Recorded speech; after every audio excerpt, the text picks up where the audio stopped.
ഞാൻ ഈ വീഡിയോയുമായിട്ട് വരാനുള്ള കാര്യം അശ്വന്ത് കോക്ക് എന്ന് പറഞ്ഞ ഒരു റിവ്യൂവർ എമ്പുരാൻ സിനിമയെക്കുറിച്ചൊരു റിവ്യൂ ചെയ്തു. അദ്ദേഹത്തിന് സ്വാതന്ത്ര്യമാണെങ്കിലും അദ്ദേഹത്തിന് കുറച്ചുകൂടെ ഉത്തരവാദിത്തങ്ങളും കാര്യങ്ങളും ഉണ്ട്. ഒരു മെയിൻ സ്ട്രീമിൽ നിൽക്കുന്ന ഒരുപാട് പേര് ശ്രദ്ധിക്കുന്ന ഒരു വ്യക്തിയാണ്.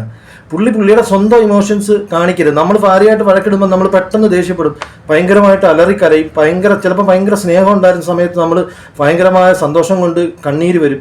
ഇതൊക്കെയാണോ ഒരു സിനിമയുടെ റിവ്യൂ എന്ന് പറഞ്ഞ് പെട്ടെന്ന് പറയുന്നത്?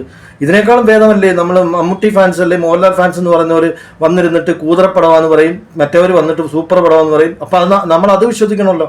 അതേ അവസ്ഥയിലോട്ട് അശ്വന്ത് കൊക്ക് അതപ്പതിക്കരുത്. അശ്വന്ത് കൊക്കിനെ കുറിച്ച് ഞാനൊരു പഴയ വീഡിയോ ഇട്ടിട്ടുണ്ട്. ആ വീഡിയോയും കൂടെ ഞാനിവിടെ ഇതിൻ്റെ പുറയിലായിട്ട് പ്ലേ ചെയ്യാം, അതൊന്ന് കണ്ടു നോക്ക്. അതുപോലെയാണ് കോക്ക് മലൈക്കോട്ടെ വാലിബൻ എന്ന സിനിമയുടെ റിവ്യൂ ആയിട്ട് സമീപിച്ചത്.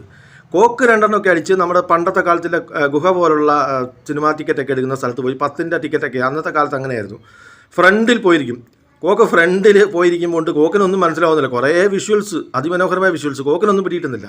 കോക്ക് തിരിഞ്ഞു നോക്കുന്നു ആൾക്കാരുടെ പ്രതികരണം എന്താണെന്ന് നോക്കിയിട്ട്. കോക്കിൻ്റെ ലെവൽ എന്ന് പറയുന്നത് വേറെ ലെവലാണ്. കോക്ക് എന്ന് പറയുമ്പോൾ അടിപൊളി ഡിഷും സൗണ്ടൊക്കെ വേണം. നമ്മുടെ രജനീകാന്ത് സിനിമയിലെ ജയിലറിലൊക്കെ അല്ലെങ്കിൽ ലിയോ വിക്രമൊക്കെ കാണുന്ന കണക്ക് അതേപോലുള്ള അങ്ങനത്തെ മ്യൂസിക് അതുപോലുള്ള കാര്യങ്ങളൊക്കെ ഇട്ട് എൻ്റർടൈൻ ചെയ്യണം. കോക്ക് നോക്കുമ്പോൾ ഇതിനകത്ത് വേറെ ലൈറ്റായിട്ടുള്ള സാധനങ്ങളാണ്. ലിജോ ജോസ് പല്ലശ്ശേരി ശരിക്കും ഉദ്ദേശിച്ചത് ഡ്രാമാറ്റിക് ആയിട്ടുള്ള ബാക്ക്ഗ്രൗണ്ട് മ്യൂസിക്കാണ് മിക്കവാറും എല്ലാ സിനിമയിലും ഇടുന്നത്. അതിന് പകരം ഇയാൾ നാച്ചുറൽ ഇടുന്നു. പകരം സംഭാഷണങ്ങൾ കുറച്ച് ഡ്രാമാറ്റിക്കായിട്ട്, അതായത് പുതിയ രീതിയിലുള്ള സംഭവങ്ങളാണ്, ക്ലാസ് സാധനമാണ്. കോക്കിന് ഇതുവല്ല മനസ്സിലാവും. കോക്കിൻ്റെ നിലവാരം ഞാൻ ആദ്യമേ പറഞ്ഞല്ലോ. ഇതാണ് കോക്കിൻ്റെ അവസ്ഥ. കോക്കിന് പടക്കം ഇടിയായിരിക്കണം, ഭയങ്കര സൗണ്ട് വേണം, ഭയങ്കരമായ സൗണ്ട് ബീജിയുമൊക്കെ വേണം.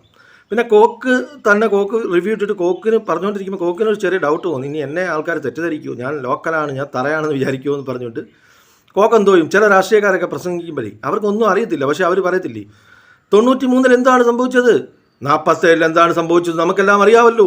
അപ്പം കേൾക്കുന്ന വിചാരിക്കുമോ ഇദ്ദേഹം ഭയങ്കര ബുദ്ധിമാനാണ്, ഇദ്ദേഹത്തിന് ഇതൊക്കെ അരിച്ച് കുണിച്ച് ഭയങ്കര പുലിയാണ്. പക്ഷേ ഇദ്ദേഹത്തിനൊന്നും അറിഞ്ഞൂടാ, അദ്ദേഹം ചുമ്മാ വെച്ച് കാച്ചുക.